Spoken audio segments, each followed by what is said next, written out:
अस्सलामुअलैकुम, कैसे हैं आप सब लोग। उम्मीद है कि आप सब खैर खैरियत से होंगे। आज के व्लॉग में आपको खुशामदीद। आज मैं बना रही हूँ दोपहर के टाइम लंच में दाल मसाले वाली। तो मैंने पिछली भी एक वीडियो आपके साथ शेयर की थी, तो मैंने वो बहुत ही सिंपल दाल बनाई थी। वो तरीका मेरी अम्मी जान का है और मैंने वो तरीका अपनी अम्मी से सीखा था। वो सिंपल दाल के अंदर मसाले डाल के तो बॉईल करके तड़का लगा दिया था। और ये जो तरीका है ये थोड़ा चेंज है, ये मैंने कहीं पे देखा है, तो मैंने सोचा आज मैं बना रही हूँ तो ये वीडियो आपके साथ भी लाजमी शेयर करती हूँ।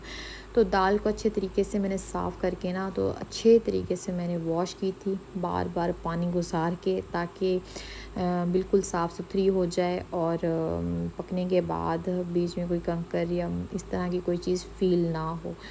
तो जैसे होता है ना कभी कभी बच्चों की माँओं को एक चीज़ में बार बार वहम हो रहा होता है कि ये चीज़ भी परफेक्ट हो, ये चीज़ भी हो। तो मेरे अंदर कुछ ऐसी चीज़ें हैं जो मैं बार बार इस तरह चीज़ को वॉश करती हूँ, देखती हूँ, ये ना हो वो ना हो, इस तरह करती रहती हूँ। तो फिर ये दाल मैंने अच्छी तरीके से वॉश कर ली थी, तो मैंने इसके अंदर अपने अंदाज़े से पानी डाला दाल के हिसाब से। तो फिर मैंने साइड पे मसाले वगैरह रेडी किए हुए थे, उसके अंदर मैंने टमाटर, हरी मिर्चें, सूखा धनिया, लाल मिर्च पाउडर, हल्दी पाउडर, थोड़ा सा ज़ीरा भी ऐड किया था और नमक भी थोड़ा कम डाला है, लेकिन मैं जब इसका तड़का बनाऊंगी तो उसके अंदर भी थोड़ा सा डालूंगी। फिर मैंने डाल के ना 1 से 2 मिनट के लिए प्रेशर दिया और ये हमारी माशाल्लाह से दाल बॉयल होके रेडी है। और अब मैं बना रही हूँ तड़का इसका।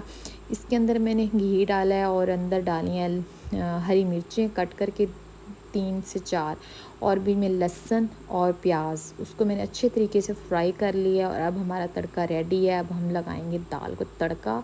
देखिए इतनी मज़े की खुशबुएं आ रही थी कि मैं क्या बताऊँ आपको। और ये मैंने दाल के अंदर डाल दिया इसका तड़का और इसको अच्छे तरीके से हम हिलाएंगे। अब हमारी दाल हो गई है माशाल्लाह रेडी। बच्चे भी स्कूल से आ चुके हैं, अब वो लंच करेंगे, लेकिन मेरे बच्चों के थोड़े मूड बन रहे थे, मम्मा आज आपने दाल क्यों बनाई है। मैंने उन्हें कहा आज मैंने न्यू स्टाइल से बनाई है, आप मुझे टेस्ट करके बताएंगे कैसी है। लेकिन माशाल्लाह जब खाने बैठे हैं तो फिर बोले नहीं हैं।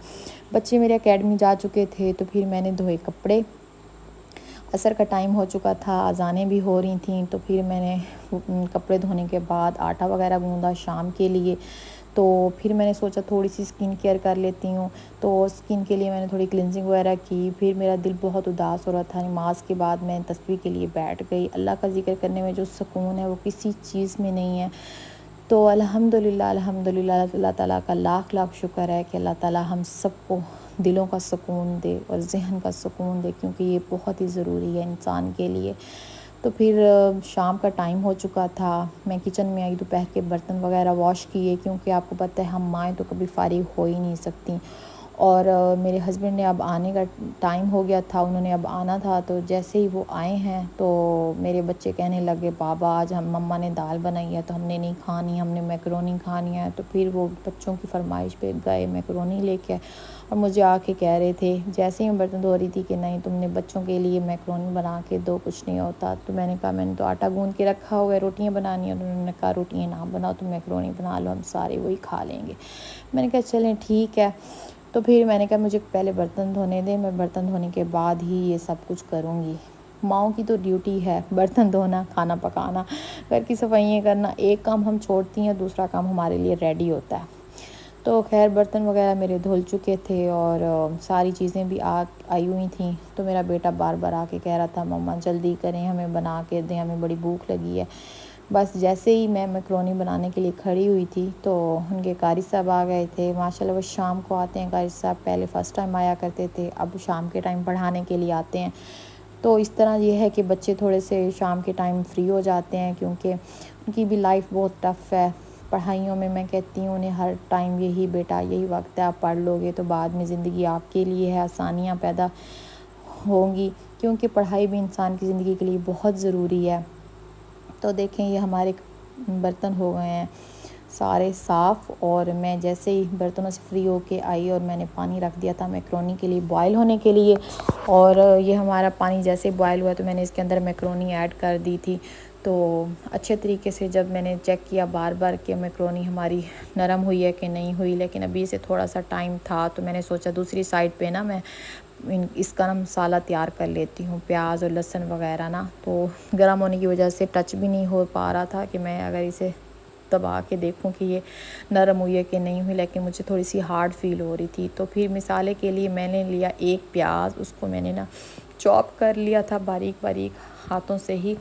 तो इस तरह करने से ना ज़रा थोड़ा सा ना मज़े का टेस्ट आता है जब फ्राई होता है, तो ज़्यादा नज़र भी नहीं आता मैक्रोनी में, और मसाला बड़ा मज़े का बनता है। तो मैंने इसको इस तरीके से बारीक कट करके ना रख लिया था, और साथ ही मैंने लहसुन रखे हुए थे, तो मैंने एक गंडा लहसुन का इसके अंदर डालना था। और मसाले में मैंने सिर्फ ये दो चीज़ें डाली थी, और मैंने इसके अंदर चिकन डालना था, क्योंकि हमारे कभी मैं बनाऊंगी आपके साथ ना सब्ज़ियों की मैक्रोनी वेजिटेबल के साथ, तो फिर मैं इंशाल्लाह आपके साथ वो वीडियो भी लाजमी शेयर करूँगी। और ये देखिए हमारे प्याज कट चुके हैं, और मैंने दोबारा से मैक्रोनी चेक की कि नरम हुई है कि नहीं हुई, लेकिन अभी मुझे टाइम लग रहा था कि 1 मिनट मज़ीद लेगी। तो ये मैंने लहसुन को छील लिया था अच्छे तरीके से, तो मैंने सोचा लहसुन छील के ना बारीक छुरी के साथ कश करके ना इसे रख देती हूँ। और मैंने इसे पीसा नहीं था लहसुन को ना, लहसुन को मैंने ऐसे ही थोड़ा सा ना बारीक छुरी के साथ करके ना रख लिया था, ताकि ये जौन सा ना वो अच्छे तरीके से ना चिकन के अंदर वो हो जाएगा। सालन के लिए मैं पीसती होती हूँ, लेकिन इसके लिए मैंने ऐसे ना बारीक सा छुरी के साथ चॉप करके ना ऐसे रखा था, ताकि ये फिसा हुआ ना लगे। तो ये मैंने जैसे ही लहसुन छीला, उसके बाद मैंने साइड पे कढ़ाई रख दी थी मसाले के लिए। तो उसके अंदर फिर मैंने कहा इसे पहले घी डाल के ना तो प्याज फ्राई कर लेती हूँ, फिर बाकी काम साथ साथ होता रहेगा। ये देखें मैंने ना 2 चम्मच डाला है घी, और अब इसके अंदर मैं डालूँगी प्याज़ों को मैं ब्राउन करने के लिए रख दूँगी। और दूसरी साइड पे मैंने चिकन भी वॉश करना था साथ साथ, क्योंकि मैं अगर सालन बना रही हूँ या कुछ भी बनाती हूँ तो मैं उसी टाइम किचन में खड़ी होकर साथ सब्ज़ियाँ भी कट कर रही होती हूँ, मसाला भी बना रही होती हूँ। तो मुझे ना जल्दी जल्दी काम करने होते हैं। पहले तो इतनी प्रैक्टिस नहीं थी, अम्मी के घर में होते थे तो यकीन माने उस टाइम तो टेंशन ही नहीं थी, और फ़िक्र ही नहीं होती थी कि कुछ बनाना है या क्या करना है क्या नहीं करना, नो टेंशन। अम्मी एक दफ़ा बोलती थी हाँ करते हैं, दूसरी दफ़ा देखते थे अम्मी ने बना लिया होता था सब कुछ। लेकिन अब जब अपने सर पे पड़ी है तो अम्मी कहती थी जब सर पे पड़ेगी तुम्हें पता चलेगा। अब यह है कि कपड़े भी धुल रहे होते हैं, खाना भी बन रहा होता है, साथ साथ बाकी काम भी हो रहे होते हैं।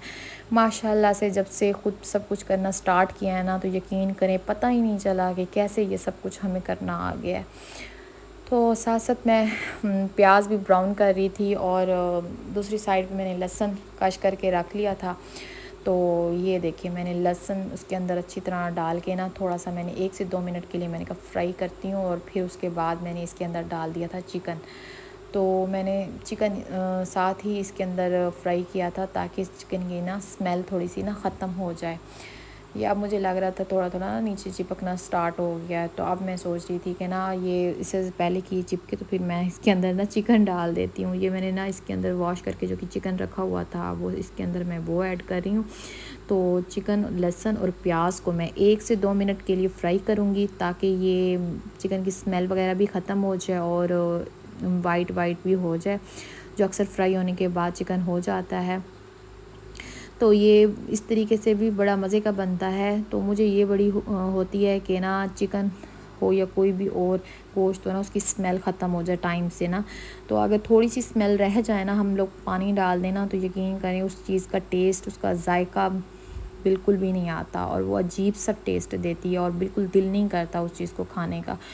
तो मैंने इसके अंदर फिर अच्छी तरीके से फ्राई करने के बाद डाला मैक्रोनी मसाला, जो मैंने पिछली वीडियो में आपको दिखाया था। ये मैंने सेम वही मसाला ही इसके अंदर डाला है। अब इसको हम लोग 1 से 2 मिनट के लिए फ्राई करेंगे, और ताकि ये मसाला और चिकन अच्छे तरीके से सेट हो जाए।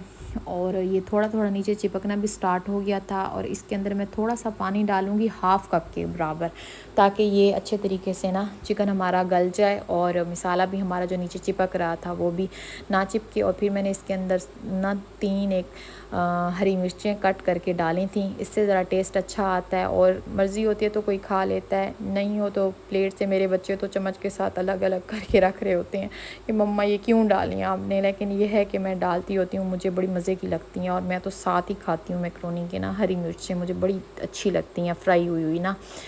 तो पकी हुई भी, चाहे सालन में हो, चाहे किसी और चीज़ में हो। मैंने एक दो मिनट के लिए मैंने ढक्कन दे के रख दिया था। अब ये हमारा गोश्त भी बिल्कुल गल चुका है और पानी भी खुश्क हो चुका है। अब मैं इसे थोड़ा सा और मज़ीद फ्राई करूँगी ताकि इसका ऑयल अलग हो जाए। जब मसाले से ऑयल निकलने लग जाए ना, तो फिर इसका मतलब है अच्छे तरीके से चीज़ फ्राई हो चुकी है।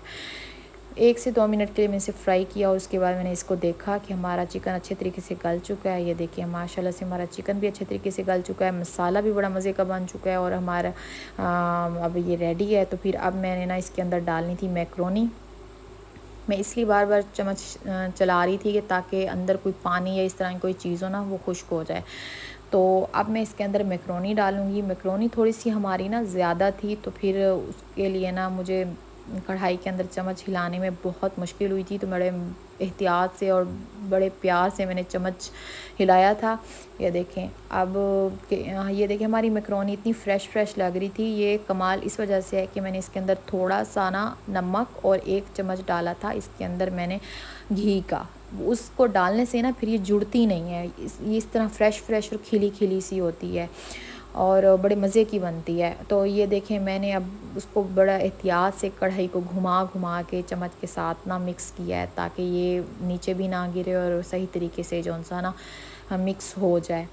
तो इसके बाद मैंने इसको अच्छे तरीके से मिक्स किया और साथ ही मैंने इसके अंदर चिली सॉस और सोया सॉस डाली थी, थोड़ी सी, ज़्यादा नहीं, बस कम।